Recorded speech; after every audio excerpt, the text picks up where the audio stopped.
بسم الله الرحمن الرحيم نحمده ونصلي على رسوله الكريم أما بعد عن النبي صلى الله عليه وسلم أنه قال إن الروح الأمين نفث في روعي أن نفسا لن تموت حتى تستكمل رزقها فاتقوا الله وأجملوا في الطلب ولا يحملنكم استبطاء الرزق على أن تطلبوه بمعاصي الله فإنه لا يدرك ما عند الله إلا بطاعته أو كما قال عليه الصلاة والسلام.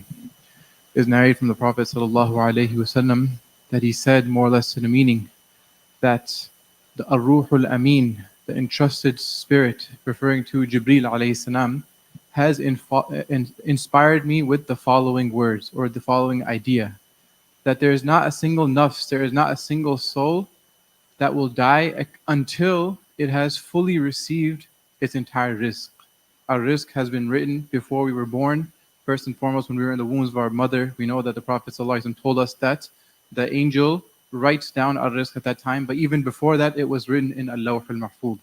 And that amount of rizq will definitely reach us no matter what happens to us, whether we lose our jobs, whether we have our jobs, wherever we may be, whether we be in America, wherever we may be, that rizq will definitely reach us. Even if we were at the bottom of the ocean, or even if that rizq was at the bottom of the ocean, it would have to come up to us and we would have to consume that rizq. This is something which is written by Allah subhanahu wa ta'ala. Fattaqullah.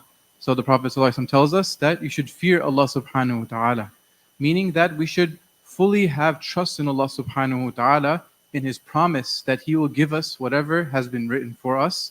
At the same time, we should also fear Allah subhanahu wa ta'ala and وَأَجْمِلُوا فِي الطَّلَبِ, that we should seek this rizq in a halal manner. If you translate it literally, أَجْمِلُوا فِي الطَّلَبِ means to seek the rizq, seek the sustenance in a beautiful manner. And the ulama explained this is a very comprehensive word, which means to first and foremost seek the rizq in a halal manner. Don't say that, oh, now I'm not getting any money, so I should try to go through haram means, right? No, rather you should seek halal means, free of any sort of doubt.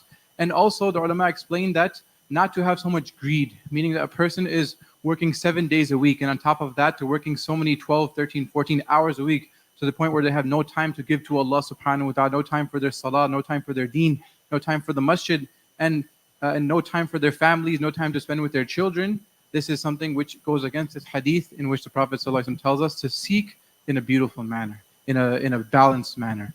وَلَا يَحْمِلَنَّكُمْ اسْتِبْطَاءُ الرِّزْقِ عَلَىٰ أَن تَطْلُبُوهُ بِمَعَاصِ اللَّهِ, that you feeling that the rizq is coming to me very slowly, my sustenance is coming to me slowly, should never make you seek rizq through haram means. فَإِنَّهُ لَا يُدْرَكُ مَا عِنْدَ اللَّهِ إِلَّا بِطَاعَتِهِ. Because indeed, the true rizq, the halal and mubarak, the rizq which is full of barakah, will only be obtained from Allah subhanahu wa ta'ala through the obedience of Allah subhanahu wa ta'ala. So we should never think that, I don't have any money, therefore I should resort to haram means. No. Allah has promised us our rizq, so we should never think that we should resort to haram means. We should never ever resort to haram means when it comes to seeking our rizq, because it is promised by Allah subhanahu wa ta'ala. May Allah subhanahu wa ta'ala grant us all tawfiq wa akhiru da'wan alhamdulillahi rabbil alameen.